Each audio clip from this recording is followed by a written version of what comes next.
بسم اللہ الرحمن الرحیم۔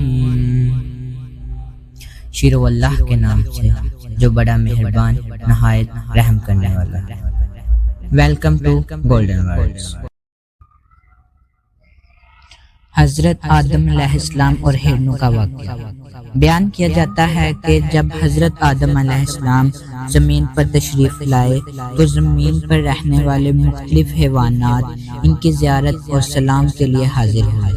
آپ علیہ السلام نے آنے والے جانوروں کو ان کی حیثیت اور منظرت کے مطابق دعا فرمائی۔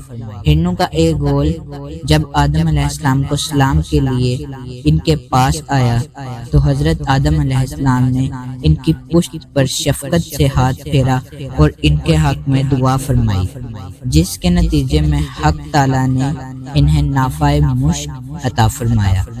جب یہ ہرن نافع مشک لے کر اپنی قوم میں گئے تو دوسرے ہرنوں نے کہا، آج ہمیں تم سے عجیب سی خوشبو محسوس ہو رہی ہے جو آج سے قبل خوشبو تم میں نہیں پائی جاتی تھی۔ یہ خوشبو کہاں سے لائے ہو؟ ہرنوں نے کہا، ہم خدا کے بندے حضرت آدم علیہ السلام کی زیارت کے لیے گئے تھے۔ انہوں نے پشت پر دست شفقت پھیرا اور ہمارے حق میں دعا فرمائی، جس کی بدولت اللہ تبارک و تعالی نے ہمیں نافع مشک کا حامل بنا دیا۔ جب دوسری ہرنوں نے یہ سنا تو انہوں نے کہا، ہم بھی آدم علیہ السلام کے پاس نافع مشک حاصل کرنے کو جاتے ہیں۔ یہ کہہ کر وہ حضرت آدم علیہ السلام کے پاس آئے اور ان کو سلام کیا۔ حضرت آدم علیہ السلام نے ان کی پشت پر شفقت کا ہاتھ پھیرا اور ان کے لیے دعا فرمائی، مگر ان میں وہ خوشبو پیدا نہ ہوئی۔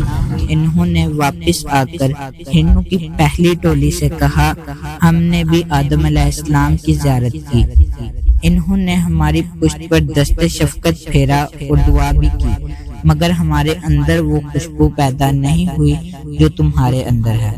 تو دوسرے ہرنوں نے جواب دیا، ہماری اور تمہاری نیت میں فرق تھا۔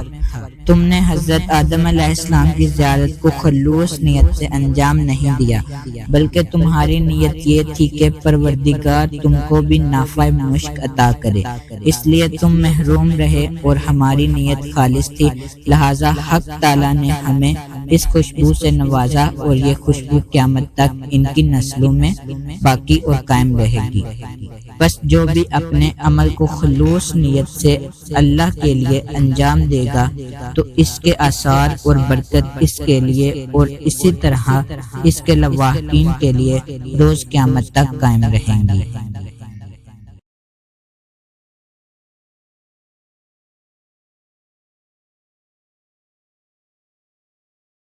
اگر ویڈیو اچھی لگی ہے تو لائک کریں، پیارا سا کمنٹ کریں، چینل کو سبسکرائب کریں اور اپنے دوستوں کے ساتھ شیئر کریں۔ شکریہ۔